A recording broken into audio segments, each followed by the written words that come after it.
Hey everyone! Today, I'll review the RF Belgorod, which is the newest Tier 3 epic submarine in the game. As usual, we'll be going over its stats, armaments, and how it performs, and at the end, I'll give my opinion on whether it's worth getting or not. Here are the fully upgraded stats of the submarine.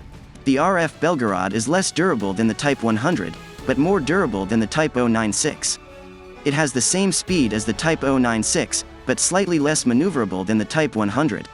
In terms of radar range, it's on par with the SMX-31, and its sonar range is the standard 1.6 kilometers. Lastly, its oxygen capacity is lower than that of the RF Yuri, but significantly higher than the Type 096 and USS District of Columbia. Here are the armaments of the submarine. The submarine is equipped with 1 missile battery, 3 torpedo launchers, and 1 air defense. The ship's locked missile, the Brevestnik, has a maximum damage of 32,500, a maximum range of 13 kilometers, a maximum reloading time of 15.40 seconds, and a maximum ammunition count of 21. This missile is slightly weaker than the Trident II missile, but a single one of this missile could deal a damage that is nearly equivalent to 2 Trident II missiles, due to having a clip size of 2. Also, the missile seems to have good durability since some air defenses of ships struggle to intercept it. The submarine has 2 locked torpedoes. The first one is the UET-1 Ichthyosaurus.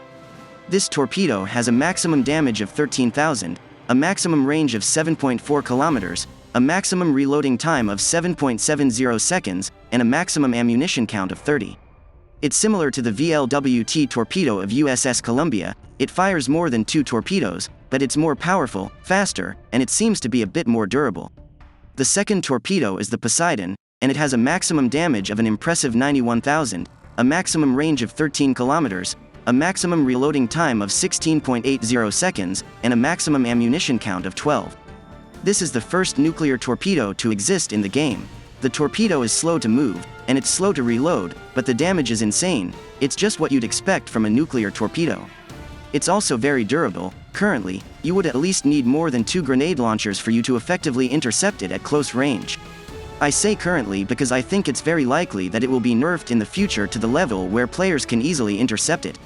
The submarine's locked air defense, the Luchnik E, has a maximum damage of 975, a maximum range of 3.9 kilometers, and a maximum reloading time of 2.10 seconds.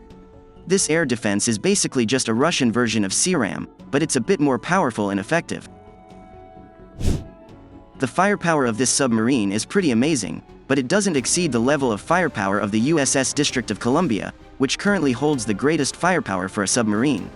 Currently, its firepower is being exaggerated, mainly due to its powerful nuclear torpedo, but the truth is that it's not that extraordinarily great, because it carries fewer missiles than other submarines in Tier 3, and you can't even change or replace it because it's in a locked missile slot.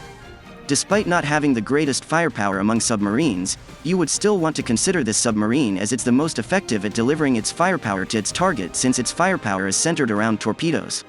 Submarines with firepower derived mostly from torpedoes can quickly inflict significant damage, as there are fewer interception options available compared to missiles. This is because most ships in the game are equipped with air defenses, which can frequently intercept missiles. Moreover, there are these missile decoys, which you can use to disable or cancel incoming missiles.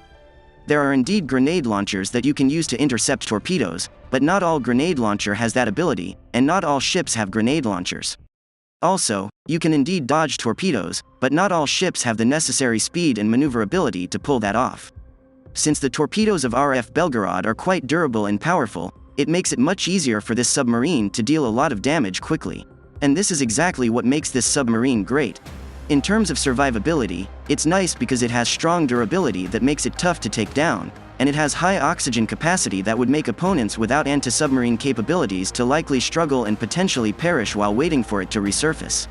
However, there are problems with it, which is that the submarine can't quickly engage and disengage in combat, and it's difficult for this submarine to maneuver in narrow places because of its poor speed and poor maneuverability.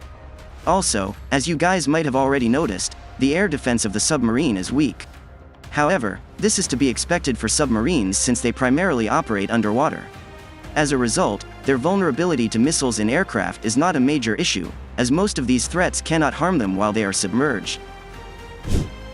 The submarine is best suited for close-range combat, as it increases the likelihood of your missiles and torpedoes effectively reaching your target while minimizing the opponent's chances of intercepting the nuclear torpedo. The closer you are to your target, the faster it will be to take them down. However, it can be quite challenging due to its limited speed and maneuverability for engaging and disengaging in battle. Before entering a confrontation, it is crucial to be confident in your ability to secure victory. Otherwise, the submarine's sluggish speed and maneuverability will get the best out of you.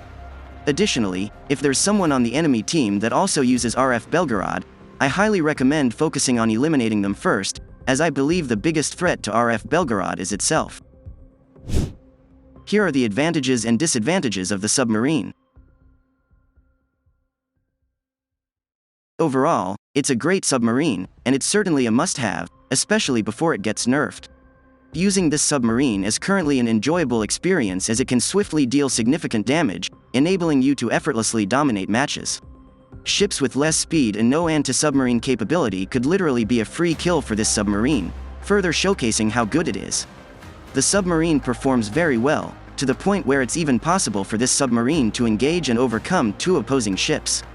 Once this submarine is nerfed, it's very likely that it will easily be the weakest epic Tier 3 submarine, especially once a torpedo countermeasure is added to the game, so don't miss this great opportunity. Now, I'll leave you guys a video of the gameplay of the ship for you guys to see how it performs in battle, and that'll be it for today's video. Hopefully you guys like this video, and if you all did, please leave a like and subscribe to support me. Thank you so much for watching.